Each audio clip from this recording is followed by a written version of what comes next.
The big news of the day, not of the week, but of the day, was the United Healthcare CEO, Brian Thompson, was killed in the street, essentially, in New York early this morning.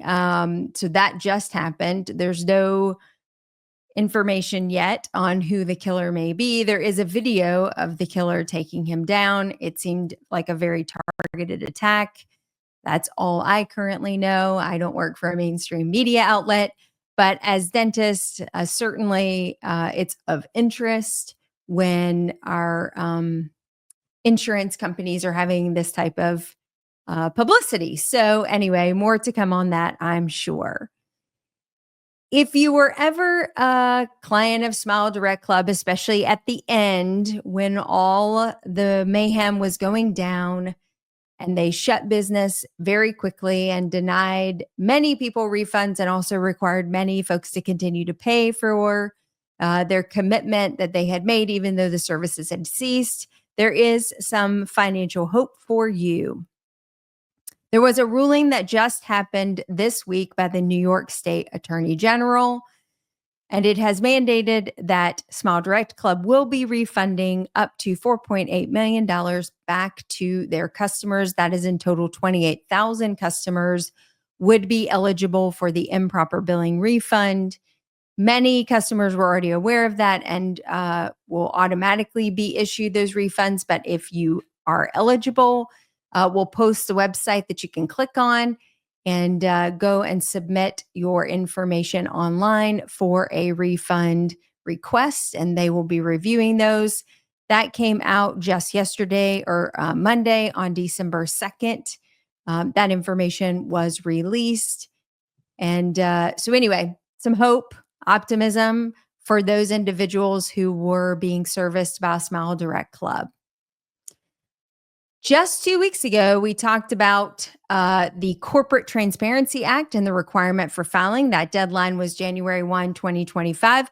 And the penalties for that particular filing were going to be quite severe. And that was encouraging most small businesses and most dentists would qualify to be able or to are required to go in and complete the paperwork for this particular filing requirement.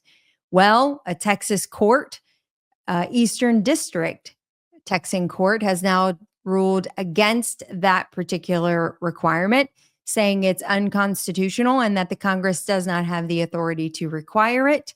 This has now stopped the requirement for the mandated filing with the IRS for the FinCEN. So if you've done it already, I guess you're in compliance. If you haven't yet, you may have just gotten yourself an extension. There's no understanding yet what the FinCEN requirements will be and what this nationwide injunction will mean. But we'll currently try to keep you up to date as we know. But as of today, December 4th, 2024, that requirement has been put on pause based on this current ruling out of Texas. The trial was delayed for a man, and I'm going to be honest, I've read this story a couple of times. I'm pretty sure we talked about it a year or two ago, of a dentist who is accused of killing his wife, mother of 6, poisoned with an attempt of arsenic, and then the final blow was cyanide. He is in Colorado and is starting to have jury selection for his trial when his attorney quit on him, citing that he could no longer work for the dentist because he was asking to do many more things that were unethical and in breach of the law. Don't know what that means, but it can't be good. So our gentleman, our friend from Colorado, our dental colleague, will be looking for a new attorney as his trial continues for his murder charge for his wife. God bless him. Lastly, there was a piece of legislation that was recently introduced that I wanted to open up for debate online. It was unveiled a new healthcare cybersecurity proposal. This proposal came out at the end of November, right around Thanksgiving, presented by both Senator Bill Cassidy and as the ranking member and expected chairman of the Congress of Senate Health, Education, Labor, and Pensions, the HELP Committee. The Cybersecurity Act is looking to create a lot more requirements around healthcare entities for reporting, for cybersecurity, for data encryption, regular audits, including penetration tests, multi factor authentication, and might face heftier fines if there is a breach. And while I know this sounds really great for us as consumers of healthcare, as small business owners, always the issue is what they ask of large hospitals and large entities, and then ultimately what trickles down to small businesses and how can they afford to also put the same implementations in place. And we face this challenge quite often where we're facing similar penalties and similar requirements, and yet major financial institutions and major corporations have the same challenge of keeping their own data secure.